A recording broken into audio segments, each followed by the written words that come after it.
Hello everyone, I welcome you all for the discussion of the paper 2. So as we have discussed the paper 1, we started our discussion where we were discussing on the importance of temperament. Right? So to understand the importance of temperament, or to better to say, जो आज का discussion है, before getting into that discussion, जो gravity of examination है for UPSC CSE, this gravity we have to understand, right? So if we have understood that what kind of the temperament we require, we easily can understand the gravity. When I talk about the gravity, I want to say, for example, you are writing the SSC examination and you are writing the UPSC examination. इन दोनों examination को qualify करने के लिए जो temperament चाहिए वो बहुत अलग चाहिए, right? Because it's like a one day examination. And what kind of a work you are doing right here? Clerical job. Sir जो कहानी है ना एसएससी में और जो आपका जॉब रोल है उसमें आप सोल्यूशन बिल्डर नहीं हो, आप क्लर्क हो. आदेश आया है पारित होकर के आप उसको इम्प्लीमेंट कर रहे हो बस. बट व्हेन यू बिकम और when you qualify this examination, you become what? Solution builder. Covid management की पॉलिसी कौन बना रहा है, राइट? तो 2 साल पहले तो नहीं था, अब ये अचानक से नया वाला आ गया. तो इस तरीके का नया कोई भी चैलेंज आया तो who is going to tackle this? You, right? Be it in the geopolitical scenario, be in the revenue scenario, be in the finance, be it anywhere, you are the person who are going to build the solution. इसीलिए जो examination की gravity है वो बहुत अलग है. तो जब तक आपका टेम्परामेंट नहीं बिल्ड होगा इस एग्जामिनेशन की अवेयरनेस और इसकी स्किल सेट को पहचानने में, तब तक ये एग्जामिनेशन आपको बहुत टफ लगेगा, कॉम्प्लेक्स लगेगा. This examination is very simple and sorted too. It's just about learning the art of building that the skill set or the temperament skill which is required to understand. तो तभी ये बहुत ज़रूरी है. Most of our people, I don't know कि कितने सारे लोगों ने अभी तक, in fact I think there are only now 40 to 60 days left for the examination. पर मुझे नहीं पता कि कितने लोगों ने एक्चुअली कभी भी जा करके यूपीएससी के ऑफिशियल वेबसाइट पे नोटिफिकेशन को प्रॉपरली पढ़ा है, राइट? उसके सिलेबस को कितना अवेयरली किया है. बिकॉज जब तक आप इस एग्जामिनेशन को अच्छे से नहीं पहचानते हैं तब तक यहाँ कहानी बहुत रिस्क पे रहती है, ठीक? इसीलिए वो गलतियाँ होती हैं कि कभी अच्छे से आपने एनालाइज ही नहीं किया यूपीएससी के पैटर्न को, या उसके किस तरीके से क्या सब्जेक्ट में कैसे क्वेश्चंस पूछे जा रहे हैं. तो जब तक आप वो एनालिसिस अच्छे नहीं करेंगे तब तक आपके पास क्या रहता है कि अरे सर वो ये वाली टेस्ट सीरीज कर लें, ये वाला कंपाइलेशन पढ़ लें, ये वाली पीडीएफ पढ़ लें. सर नहीं होगा ना. Because why? To build the solution you have to be innovator. So you must have your own thought. Pre निकल गया, मेंस में पता ही नहीं है सर क्या करना है, because you haven't learn the development to build और अंडरस्टैंड योर ओन थॉट्स. तो ये जो ग्रेविटी है ना सर, ये एग्जामिनेशन की बहुत अलग है. तो let me give you a very short 2 brief examples. I don't no ये आपने नाम सुने कि नहीं सुने. एक्चुअली हुआ क्या है कि 2014 और 15 के बाद से यूपीएससी के टॉपर्स का एक जो जब यूपीएससी के टॉपर्स का एक जो स्टेटस है वो बहुत सेलिब्रिटी स्टेटस टाइप हो गया है, राइट? तो उसमें रियलिज्म कहीं ना कहीं थोड़ा सा खो ज़रूर गया है. बट इफ़ यू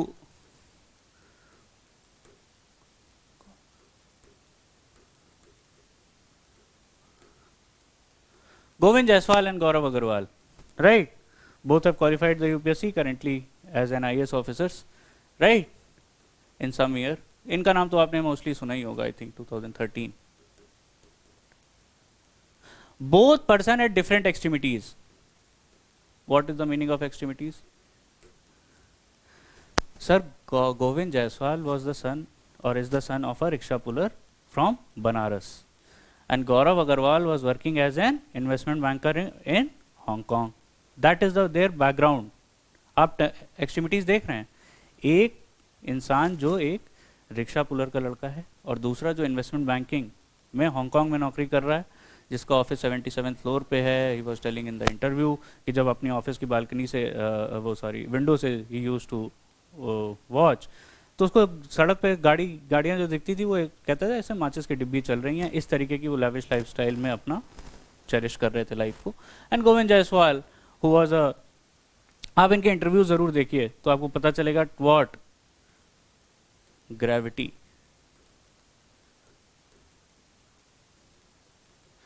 तो अपने इंटरव्यू में he was telling that when he was preparing in Mukherjee Nagar, तो इतने पैसे होते नहीं थे कई बार कि पूरे महीने का खाना अच्छे से मैनेज हो पाए. तो कई बार रहता at the end of the month एक ही बार लंच ऑफ वो कर सकते थे या टिफिन सर्विस ले सकते थे.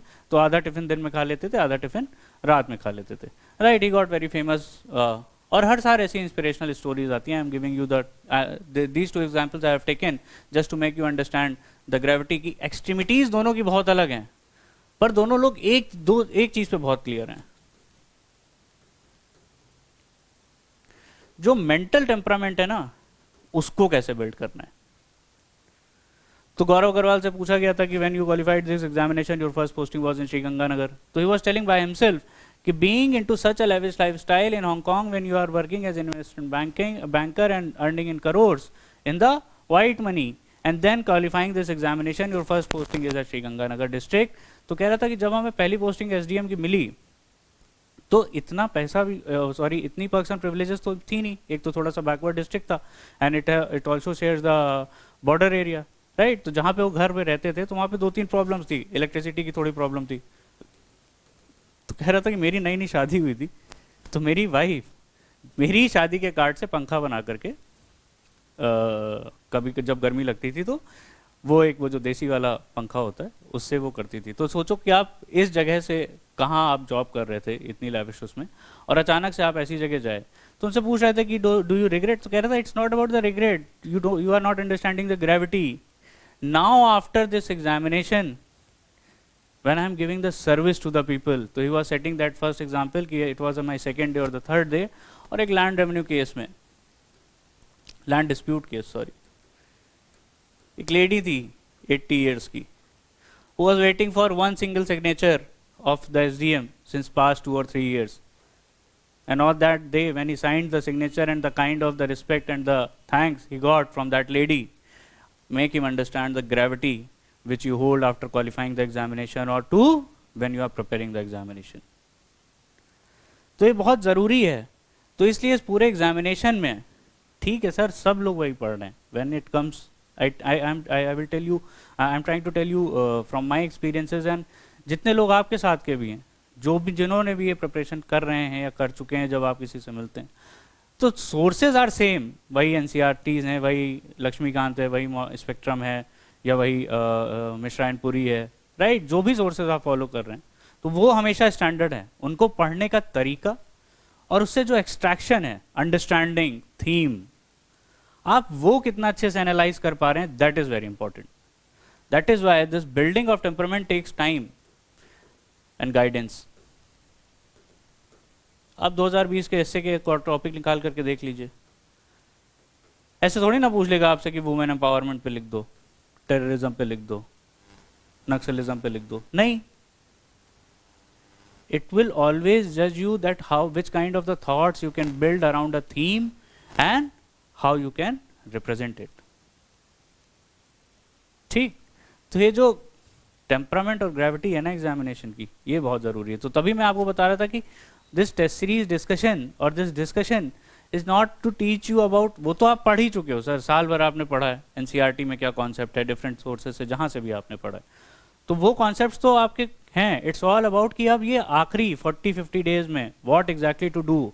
और अभी भी अगर किसी सब्जेक्ट को उस तरीके से नहीं पढ़ा है तो this with the help of the questions we are trying to analyse, जैसे फर्स्ट पेपर में वी डिस्कस्ड की जो मेजर थीम्स हैं, facts, concept, correlation, awareness, temperament and out of the blue, उनको सेग्रीगेट कैसे करना है, वो परमुटेशन कॉम्बिनेशन कैसे बनाना है, वो एक्सपेरिमेंट्स कैसे करने हैं कि हमने 50 सवाल किए, 50 में से हमें 30 आते थे जो एकदम डायरेक्टली हो गए, बाकी के 20 में से हमें ये 20 क्वेश्चंस में जो क्वेश्चंस सिल्वर लाइनिंग पे हैं इनको कैसे टैकल करना है, इनको टैकल करने के लिए कैसे ट्रेन ऑफ माइंड को इस थॉट प्रोसेस में बिल्ड करना है कि इन 20 क्वेश्चंस में 15 क्वेश्चंस ऐसे थे जिसमें एक स्टेटमेंट आती थी या दो स्टेटमेंट आते थे और बाकी का स्टेटमेंट पता नहीं था, और बाकी वाले स्टेटमेंट में रेस्ट ऑफ द क्वेश्चंस में, फॉर एग्जांपल 5 क्वेश्चंस और 7 क्वेश्चंस ऐसे कि आउट ऑफ द ब्लू।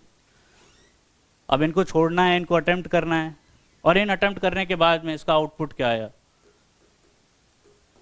किस बेसिस पे आपने ये वाले क्वेश्चंस को अटेम्प्ट किया और उसका आउटपुट कैसा निकला।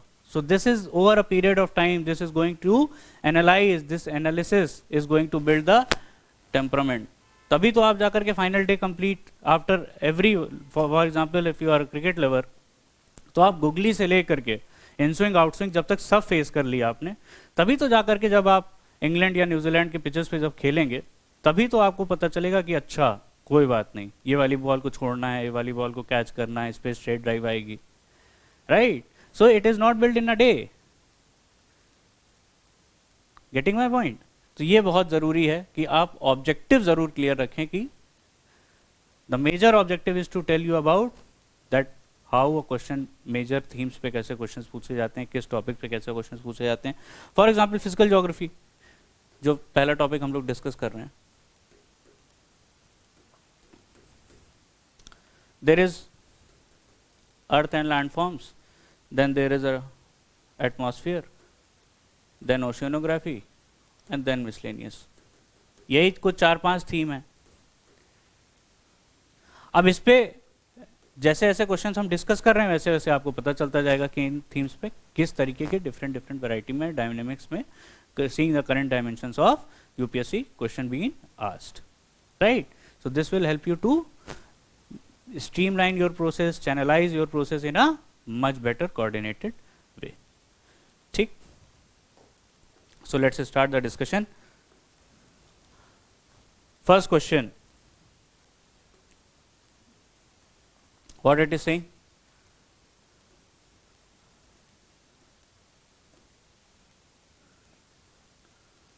First question, which of the following factors have influenced the evolution of drainage pattern?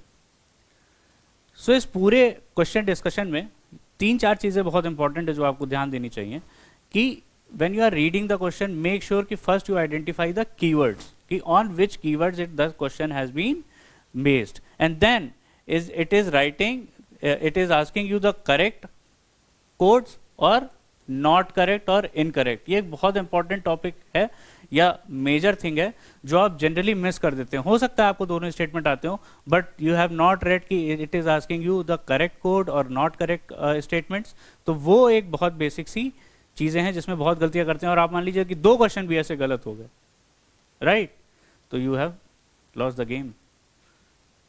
ठीक है, तो ये बहुत बेसिक चीज़ें हैं जो ज़रूरी हैं।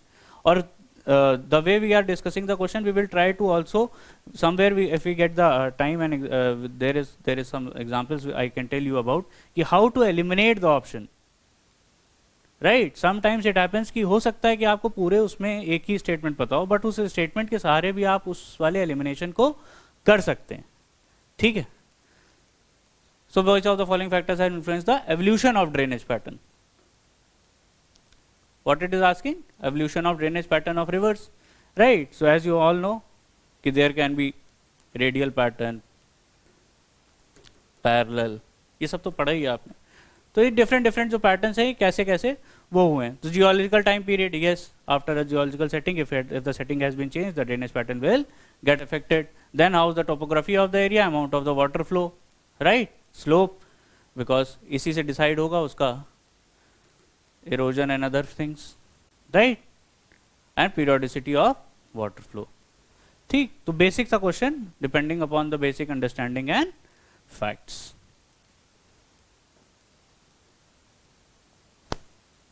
Next question, which of the following is known as, अब देखिए जनरल अवेयरनेस क्वेश्चन, एकदम third pole of the earth.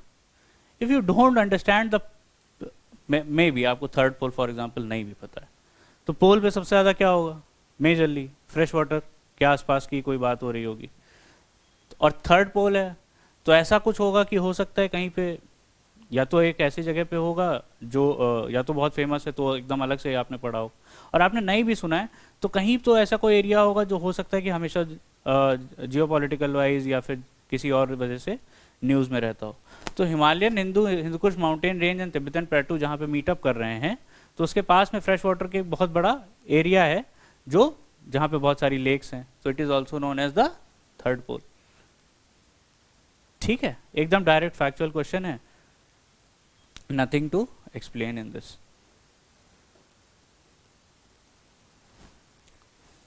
Then which of the following factors have influence on the movement of ocean currents? अब देखिए factors आपसे वो पूछ रहा है जिनका इन्फ्लुएंस है, ओरिजिन नहीं है, इन्फ्लुएंस है किस पे? ओशियन करेंट्स पे। कि विच of the following factors can influence the movement of ocean current, right? So direct NCERT question factual base कि कौन से वाले फैक्टर्स हैं जो, और ये एकदम ऐसे ही फैक्टर्स उसमें लिखे हुए हैं directly from the NCERT, right? So these type of questions which are very much extracted from the NCERT, or they are the layer 1 type of the questions, please don't miss this type of questions, because these are the questions which will make you reach towards the silver lining. तभी जा करके वो जो awareness और temperament वाले question हैं तभी scope बनेगा। अगर यहाँ पे आपने क्वेश्चन गलत करना वो कर दिया तब फिर सर गेम से बाहर होने के चांसेस बहुत ज़्यादा हैं। ठीक है, अब देखिए हो सकता है अब ये वाला question, despite a large vertical pressure gradient force we do not experience strong upward movement, vertical और अपवर्ड विंड्स। सो क्या कह रहा है कि हो सकता है वर्टिकल प्रेशर ग्रेडियंट फोर्स जो हमने कल डिस्कस किया था वो आइसोबार्स पे, राइट, वो बहुत ज़्यादा हो, बट वो upward movement force vertical there is a pressure gradient force, but उससे कोई आपको अपवर्ड मूवमेंट नहीं फील हो रहा है, तो there will be definitely there will be some force which will be pulling down. और पुल डाउन कौन कर रहा होगा? Gravity, balance by equal and opposite gravitational force. हो सकता है कि आपने एनसीईआरटी में पॉइंट मिस कर दिया हो, बट अगर आप क्वेश्चन को अच्छे से पढ़ रहे हैं, वर्टिकली अपवर्ड मूवमेंट, अपवर्ड वाले मूवमेंट को कौन पुल कर रहा होगा, तभी तो नहीं लग रहा है यहाँ पे देखिए लिखा हुआ है कि अपवर्ड विंड्स का आपको इन्फ्लुएंस नहीं फील होता है, तो क्यों नहीं फील होता है? कोई पुल कर रहा होगा। ठीक, so these type of questions, तो दैट्स व्हाई आई से कि it is very necessary to read the questions into the very carefully, और पेपर बहुत लेंदी होगा। This is the new pattern, because UPSC don't want to give you more time कि आप एक question को बहुत बार बार वो करें, right? So it is testing you on so many things कि आपकी रीडिंग कैपेबिलिटीज कितनी अच्छी हैं, राइट? आप नॉलेज कितने अच्छे से रिटेन कर पाते हैं, आप वहाँ पे इम्प्लीमेंट कितने कर पाते हैं, ये सब मिक्सअप होकर के तो टेम्परामेंट बन रहा है। You getting my point? So that is why I say कि चीज़ें बहुत सिंपल हैं, बट उसको जो सॉर्ट करने का और अप्रोच करने का तरीका है, right, that is the key challenge and key role also.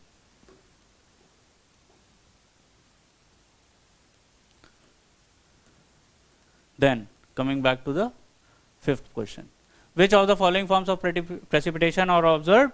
Where it is asking precipitation observed in the tropical regions of the world. तीन बेसिक टाइप ऑफ प्रेसिपिटेशन आप पढ़ते हैं। कन्वेंशनल रेनफॉल में क्या होता है कि heating of the water getting into the form of the clouds, then condensed, and then there is rain. Then the second is orographic rainfall, जिसमें आप पढ़ते हैं कि माउंटेन है, विंडवर्ड एरिया है, बादल आएंगे, विंडवर्ड उस माउंटेन्स के आसपास टकराएंगे, फिर उनसे कंडेंसेशन हो जाएगा, बारिश हो जाएगा, तो विंडवर्ड साइड पे होगी, लीवर्ड साइड पे नहीं होगी, जो आप रेन शेडो एरियाज के फॉर्म में पढ़ते हैं। Basic thing. And then there is a cyclonic rainfall. तो तीन तरीके की बेसिक रेनफॉल हैं, ट्रॉपिकल रीजन्स में पूछ रहा है कौन कौन सी होती हैं। तो अगर आपको फीचर्स पता है तो you will write the answer, right?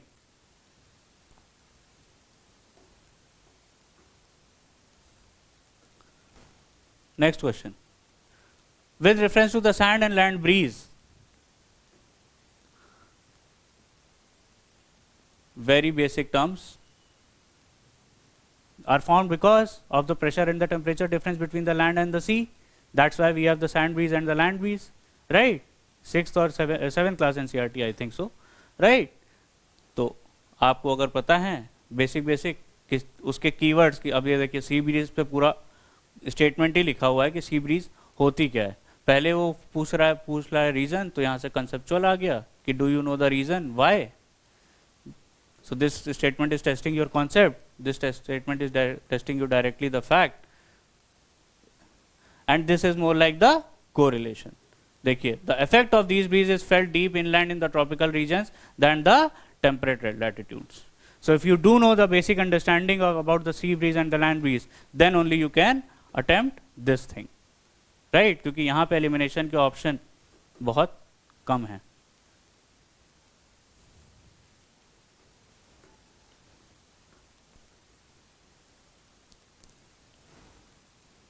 Then again it is talking about tropical cyclone, जैसे हमने वहाँ पे क्वेश्चन डिस्कस किया था अभी कि how what are the factors which can influence. Similarly what it is asking, favorable conditions, favorable keyword, intensification of tropical cyclone directly picked from NCERTs.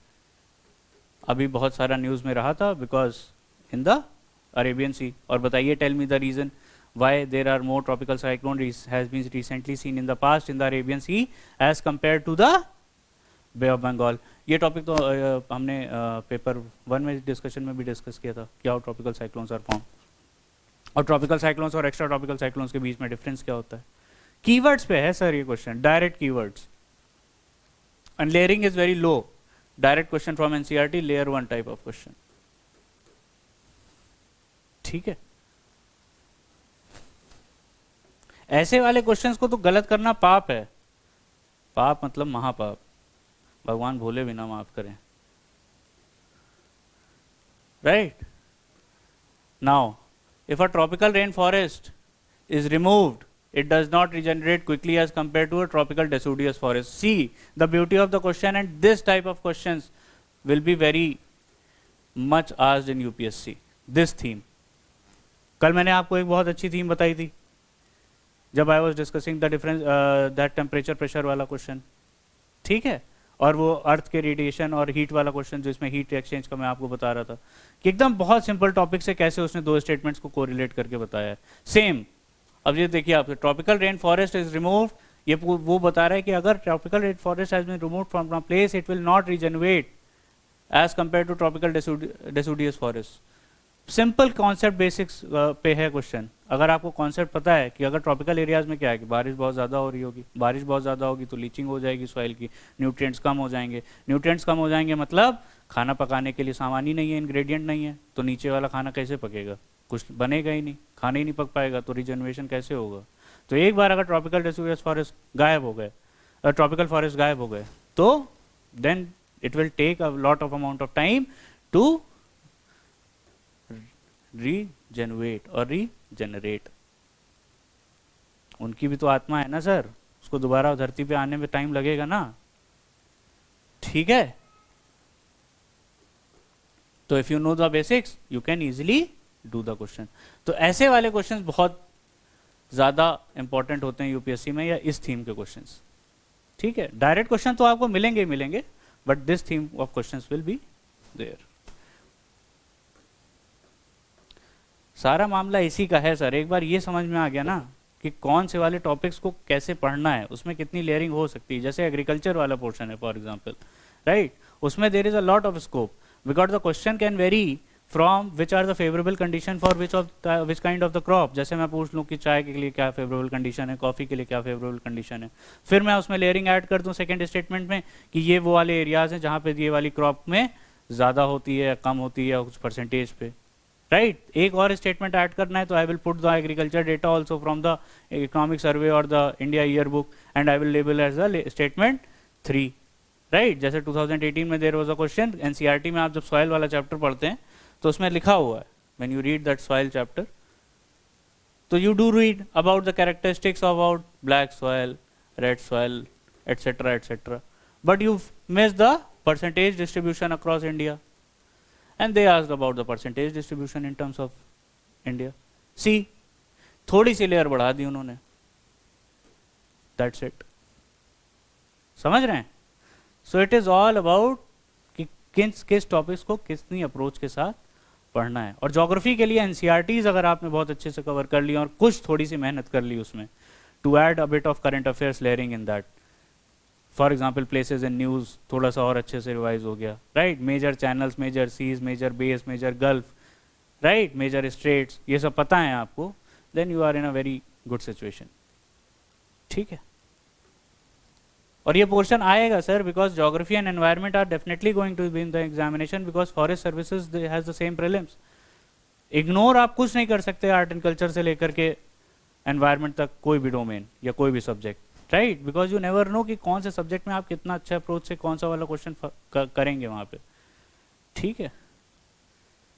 Now which of the following is correct regarding the asteroid mining. अभी recent में इस पर बहुत सारी बात हुई थी. It's more like a hypothetical, और अभी के लिए तो थोड़ा सा उसी पे है, बट मे बी थोड़े टाइम में it will come into the real picture also. कि asteroid mining, NASA was planning about to extract the some kind of the material from the asteroids. So exploitation of the raw materials from the asteroids. अभी recently news में आया था, इसके बारे में थोड़ा सा आप पढ़ेंगे तो यूपीएससी इस वाले ऐसे वाले टर्म्स, जैसे एक्सो प्लैनेट है, क्यूपर बेल्ट है, एस्टेरॉयड माइनिंग है, right, this type of the terms will be asked. So a little bit of current affairs based question. ठीक है. Then direct question, type of plateau दिया हुआ है. अगर आपको ये पता है कि पीडमेंट प्लेटो, इंटरमाउंटेन प्लेटो, वॉल्केनिक प्लेटो का क्या मतलब है, डायरेक्ट एनसीईआरटी बेस्ड क्वेश्चन. और ये आपको थोड़ा सा टाइम मिले तो क्लास 11th की पुरानी वाली एनसीईआरटी फिजिकल ज्योग्राफी की एक बार रीड कर सकते हैं. उसमें हो सकता है कि नई वाली एनसीईआरटीज में उतने अच्छे से ये अगर टर्म्स नहीं एक्सप्लेन किए हैं, तो आई थिंक पुरानी वाली में in one of the NCERTs they have been explained quite well, right. जैसे I told you yesterday when I was discussing that when I was discussing rock system, है ना, तो मैं आपको बता रहा था कि जो बेसिक रॉक सिस्टम है इंडियन सब कॉन्टिनेंट में, वो तो ज़रूर पता ही होना चाहिए, राइट, चाहे वो अरावलीज हो, चाहे वो धारावाड़ सिस्टम हो, चाहे वो विंध्यन हो. ठीक है.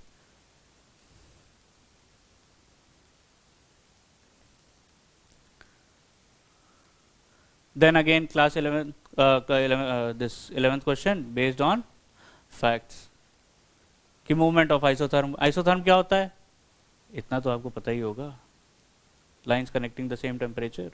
आइसोबार्स क्या होते हैं, प्रेशर. ठीक है.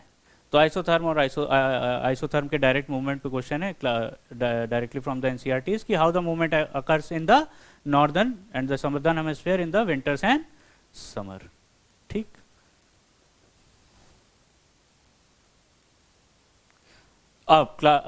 Question number 12. C. Which of the following phenomena are observed during an ice age? ऐसे वाले सवाल आपको डायरेक्टली एनसीईआरटी से नहीं मिलेंगे, राइट, बट ये सवाल आपकी बेसिक अंडरस्टैंडिंग पे हैं अगर आपने सवाल अच्छे से पढ़ा. अब ये पूछ रहा है see, which of the following phenomena are observe during an ice age. अब आइस एज की बात हो रही है. Rise in the sea level तो तब हो रहा होगा जब ये आइस एज के बाद, जब राइज इन टेम्परेचर हुआ है और ये आइस मेल्ट कर रही है. आइस एज के टाइम पे थोड़ी ना राइज हो रहा होगा. तो आपको अगर ये पता चल गया तो ये वाला स्टेटमेंट तो गलत ही हो गया.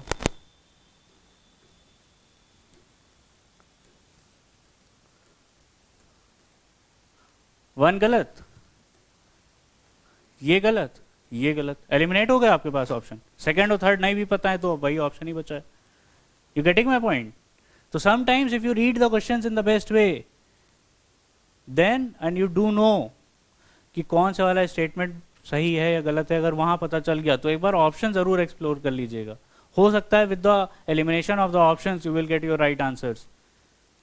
सी, so it's all about, that's what I say कि it's training of mind and doing all the experiment during this phase when you are solving these type of the questions.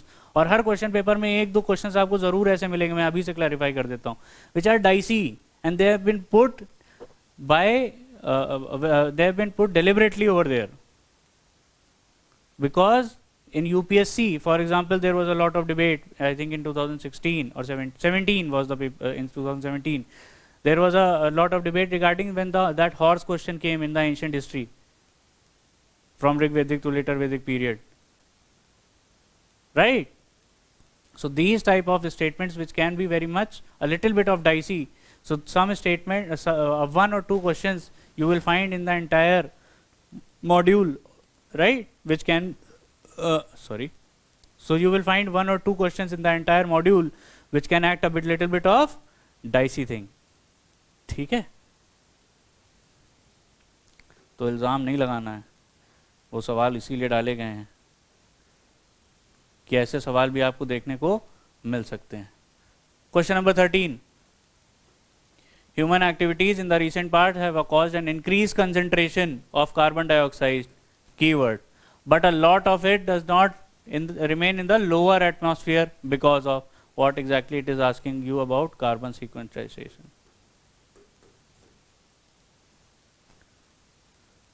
ठीक, तो एटमॉस्फेयर में कहा है कि इंक्रीज कंसंट्रेशन बढ़ गया है, लेकिन कार्बन हो सकता है, कार्बन डाइऑक्साइड अभी आपको लोअर एटमॉस्फेयर में नहीं मिल रही है।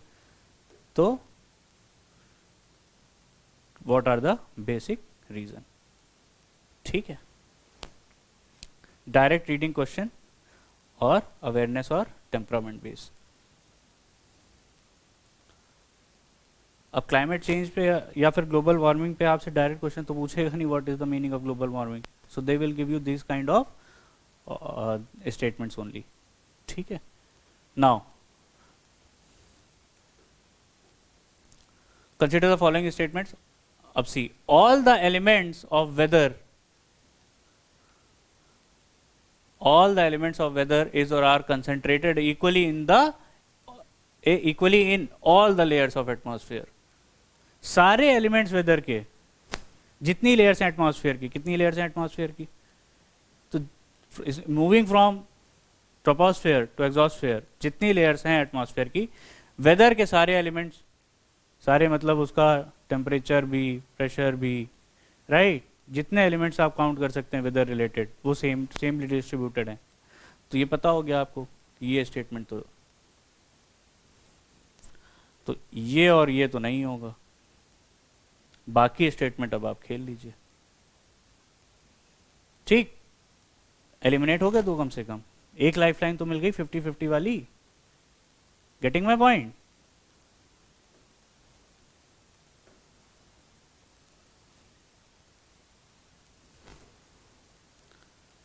देन इट इज आस्किंग, ये कल हमने डिस्कस किया था एंटीसीडेंट रिवर और रीजनरेशन उसके बाद में कैसे होता है, राइट? तो हिमालय का रिवर सिस्टम पे डायरेक्टली क्वेश्चन है, factual. 16th question also factual, latitude belt में salinity of world ocean is generally at the highest, एकदम पूछा गया और वेरी इंपॉर्टेंट क्वेश्चन है, ये प्रीवियस ईयर क्वेश्चन है आई थिंक, कि कौन से उसमें वर्ल्ड ओशन में सैलिनिटी इट इज आस्किंग कि where it is been highest, directly picked from the NCERT and also a previous year question. Now 17th, see there was a question on the plateau, that if you do know the meaning of the plateau, चाहे वो tectonic plateaus हो, चाहे फिर वो intermountain plateau हो, तो अगर उनके आपको keywords पता हैं, then you can do this questions, or you know the basic definitions, you can easily attempt this question. And similarly this question is majorly on the characteristics of Plato's. ठीक है, तो आपको प्लेटो फॉर्मेशन अगर आपको पता है, उनके टाइप्स पता है, उनकी बेसिक डेफिनेशंस पता है, तो this question is very easy for you.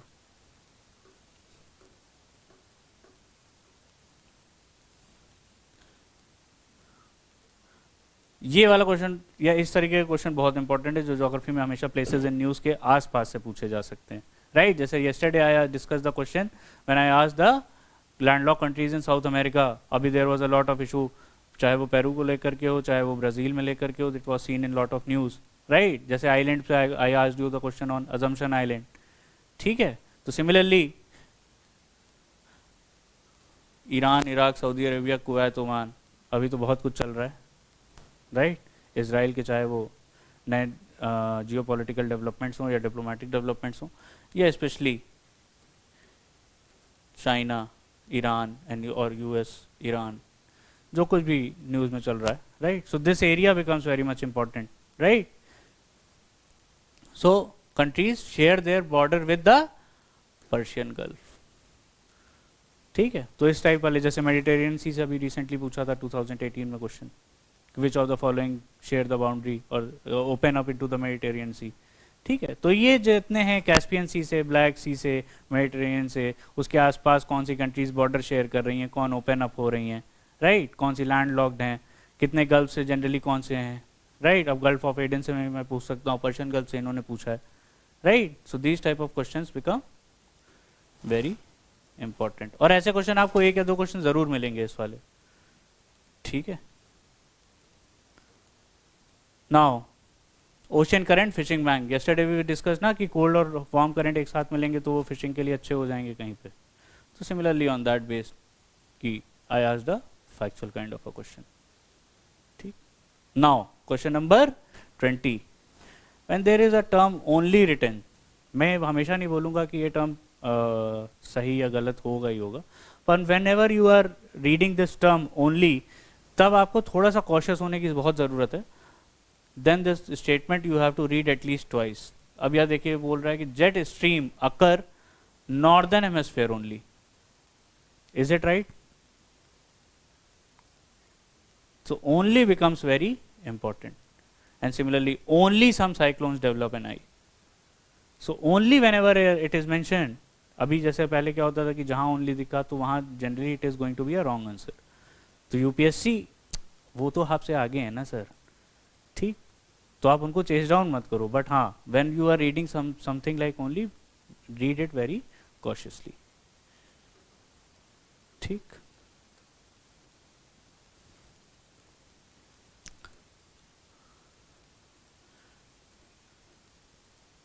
And then there is a third statement also.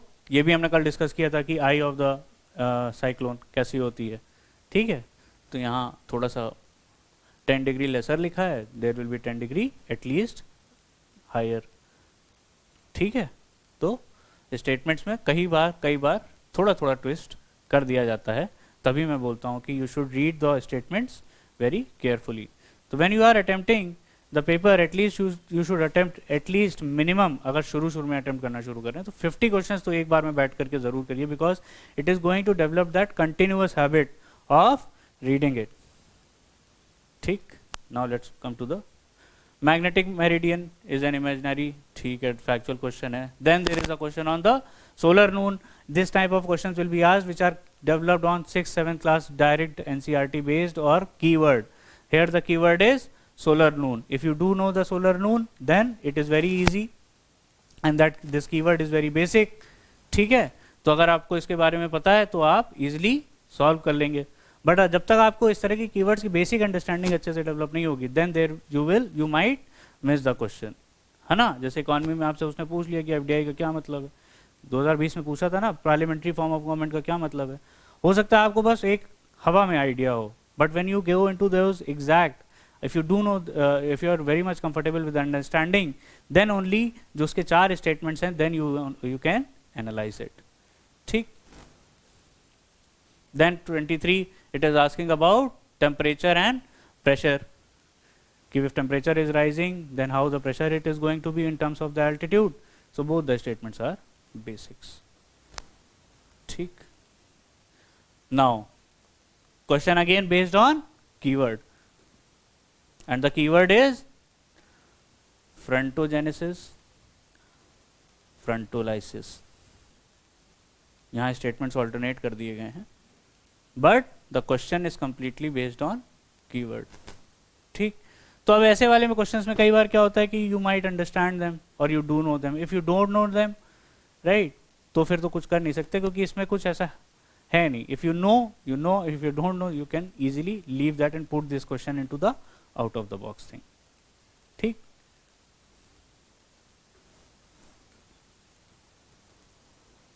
Again 25 question based on a keyword.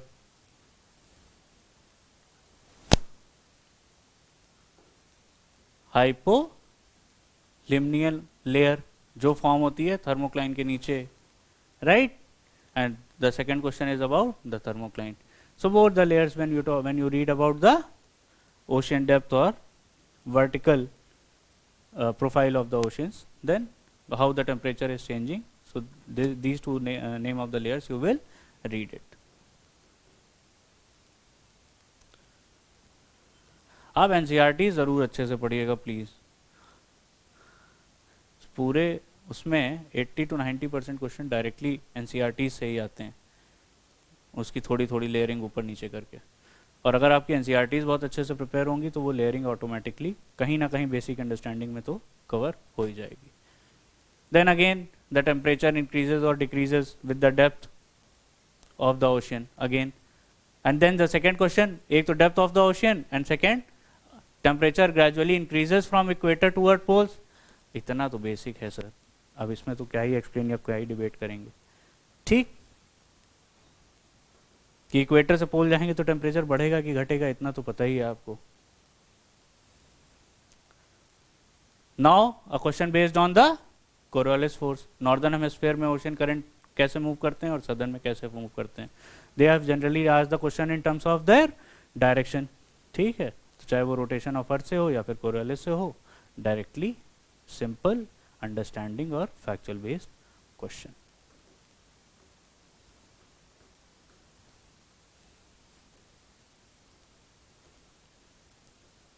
जो एकदम डायरेक्ट वाले सवाल हैं, I am not giving you much because पहला paper we discussed a little bit detail and यहाँ पे भी when something new is coming I am trying to cover it up. But I am the major objective as I told you to give you the major framework theme कि how the questions are being framed or how that topic can be escalated into different layers or different themes. ठीक है. Then the question is on the extratropical cyclone as I've discussed कि कल भी इस पे एक सवाल था कि what is the difference or between tropical cyclone or extratropical cyclone. Similarly, this question is based on that. Again a question based on current thing, Mekong River. ठीक है, पहले भी इस पे क्वेश्चन आ चुका है. और फ्रॉम वेयर कि कहाँ से ओरिजिनेट होती है, कहाँ कहाँ पास करती है इंडिया, और इंडिया में कोई इसका रोल है या नहीं है, या recently it has been seen in news recently, इसलिए I have just put a question on this.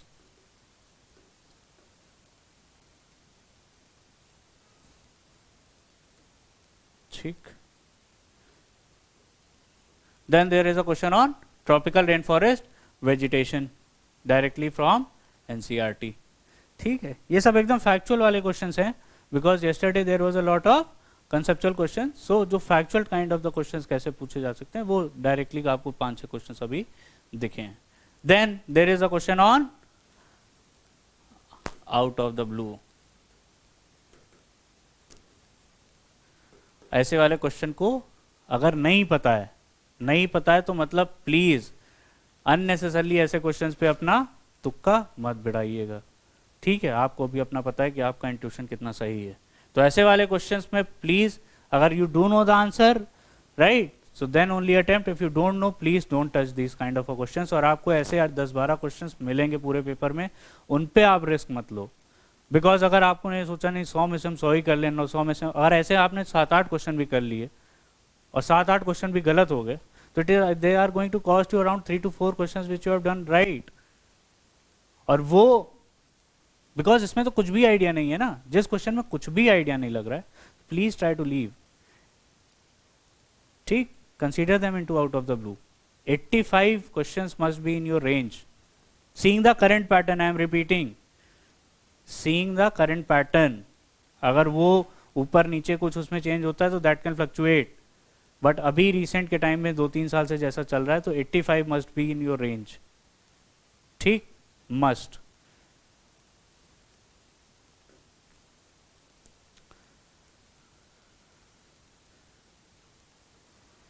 So question number 33 based on awareness. Now 34. Traditionally subsistence farming, commercial gain farming, mixed farming. Keyword question, but हो सकता है कि इस वाले question दोनों उसमें ये स्टेटमेंट तो चलो आपको फिर भी समझ में आ जाए. Subsistence farming utilize low levels of technology and household. तो यहाँ सस्टेनेबिलिटी हो जाए, बस जितना है उतना, जितना उगा रहे हैं उतना खा करके पेट भर जाए. हो सकता है मार्केट में आप बेचने ना जा रहे हो, but when it comes to the commercial gain, definitely you want some kind of a gain from the farming और the agriculture you are doing, right. So then it is majorly, अब see why you have to read very clearly. Practice tropical grassland of South America, Africa and Asia.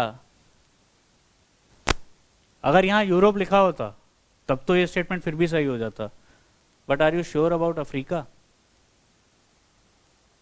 ठीक है, तो ये बहुत जरूरी हो जाता है कि that is the most important point. That's why I say ki you have to read the statements very clearly, because these type of terms which are middled or aligned in between can make the difference. ठीक है.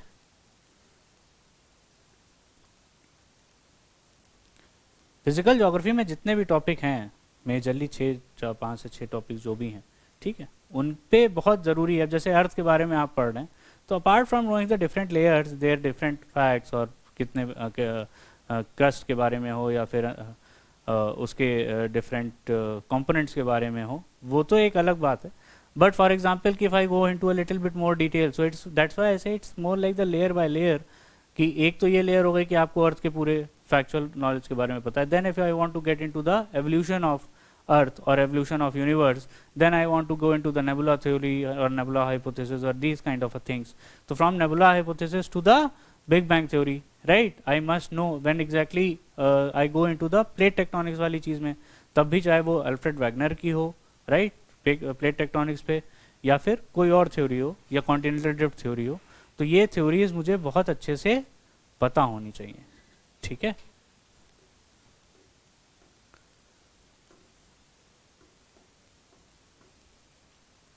Then question number 35, with reference to the mass movement. See, so mass movement is what, like direct keyword based question, and mass movement होगा वो किस force की वजह से होगा? Gravity से. Directly based on the NCERT type. 11th 12th की NCERT is very important. Question number 36. Now see, conceptual and correlation.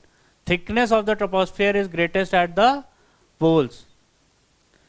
So as you all know, the thickness of the troposphere is greatest at the equator. ऐसे profile होती है ना sir. तो thickness is going to be greatest at equator. The reason, because the convection is going to be very high and it will go upward and then it will diverge, right?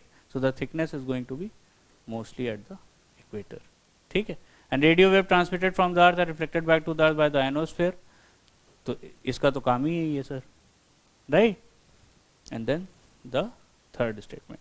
So it is general about the, if you know the basic characteristics or features of the layers of atmosphere, then these questions can be done.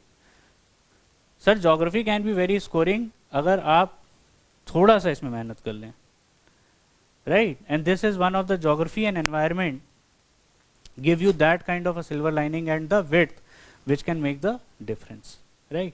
क्योंकि polity और history, yes, उसमें जो questions आएंगे उसमें scope बहुत कम होगा. जैसे अगर मान लीजिए 35 क्वेश्चंस आए, तो जो सिंसियर स्टूडेंट है ना सर, वो 35 में से एटलीस्ट 32 या 33 क्वेश्चंस तो मार ही देंगे. But when it comes to the geography, because the layering can be very much dynamic, ठीक है, तो यहाँ विड्थ जो है ना वो थोड़ी सी ज़्यादा है स्कोर करने की. चाहे वो सिंसियर स्टूडेंट हो, तो उसके पास अगर उसने अच्छे से सब्जेक्ट प्रिपेयर नहीं किया, geography, environment, and it comes to science also, then there is a more like a gap और सिल्वर लाइनिंग.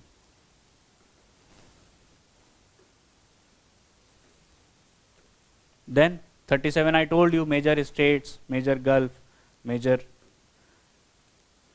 ocean, कौन सी वाली कंट्रीज लैंडलॉक्ड हैं, ओपन अप हो रही हैं, तो डायरेक्टली पूछा है कि कौन किस को कनेक्ट करता है. ठीक है. Now this is the new theme जिस पे UPSC question ask. It wants to identify a region. These are treeless region found in the Arctic. इतनी बड़ी हिंट दे दिया आपको. On the tops of the mountain where the climate is cold and windy, rainfall is very less. Summer brings burst of the wind flowers. The region describes, इतने सारे hint दे दिए, और treeless भी है, arctic भी है, very cold and windy है. तो how, which kind of the Mediterranean savanna तो होगी नहीं, definitely it is going to be a tundra type. ठीक है. But on this exactly this theme पे आपको नेशनल पार्क आइडेंटिफाई करने को दे सकता है, स्पीशीज आइडेंटिफाई करने को दे सकता है, क्लाइमेट आइडेंटिफाई करने को दे सकता है, या रीजन आइडेंटिफाई करने को दे सकता है. ठीक है. तो ऐसी वाले थीम पे डेफिनेटली 1 या 2 सवाल होंगे.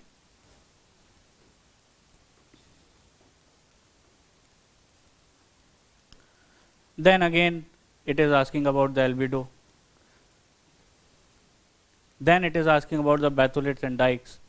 ठीक है, तो वॉल्केनिज्म के बाद में अगर आप काफ़ी क्लियर हैं ये बेसिक चीज़ों को लेकर के कि फिशर्स के में जब लावा एंटर करता है तो how the formations are form, चाहे वो बैथलेट के फॉर्म में हो, डाइक्स के फॉर्म में हो, directly pick from the geography NCERT, और चैप्टर नंबर भी मैं आपको बता सकता हूँ.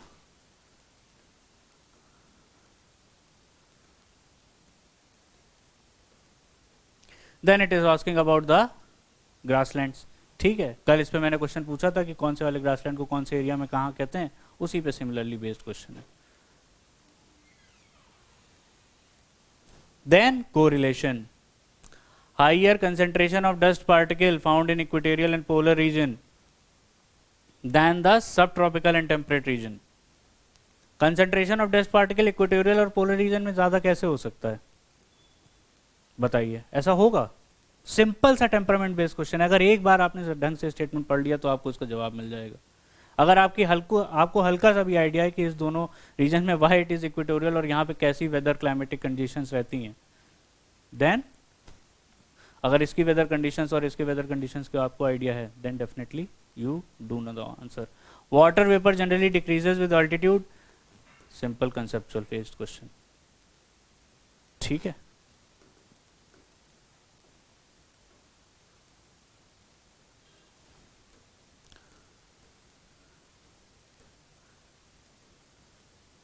अब देखिए continental drift theory, Alfred Wegener.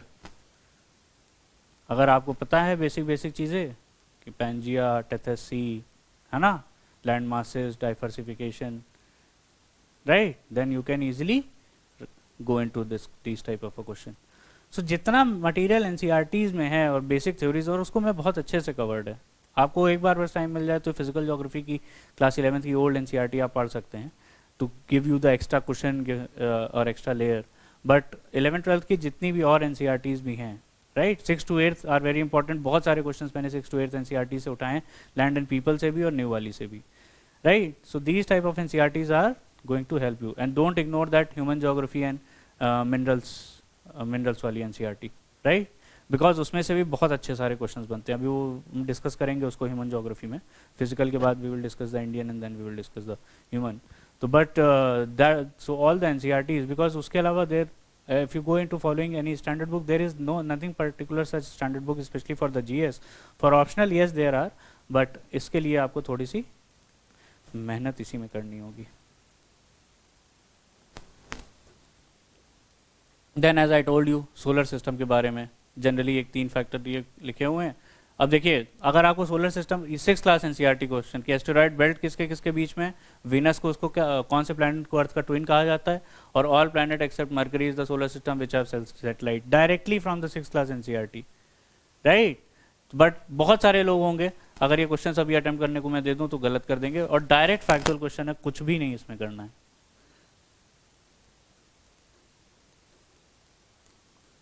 Then again the distribution of the rainfall, convectional, cyclonic, or then there is a difference on convectional rainfall. Then coastal areas के बारे में दिखा हुआ है, leeward side and the windward side which we have discussed. And then as we move from the equator toward the pole, how the rainfall pattern is, right. So very basic question depending upon the 3 types of the rainfall and their characteristics. Question number 46. Xerosem is the grey color soil with the higher concentration of lime and gypsum. Out of the blue question. अगर आपको इसके features नहीं पता हैं, please leave. Don't try to unnecessarily put your energy in these type of questions if you don't know them. कुछ भी नहीं idea लग रहा है, लीव them. हिंट नहीं मिल रही है, प्लीज लीव इट. ठीक, उस वाले क्वेश्चन में फिर भी आप कर सकते हैं जहां पे आपको एक स्टेटमेंट पता है, कुछ तो पता हो, तीनों में से एक स्टेटमेंट, 2 ऑप्शन तो नलिफाई हो, 2 ऑप्शंस तो पता चले, एक ऑप्शन तो पता चले, राइट. So please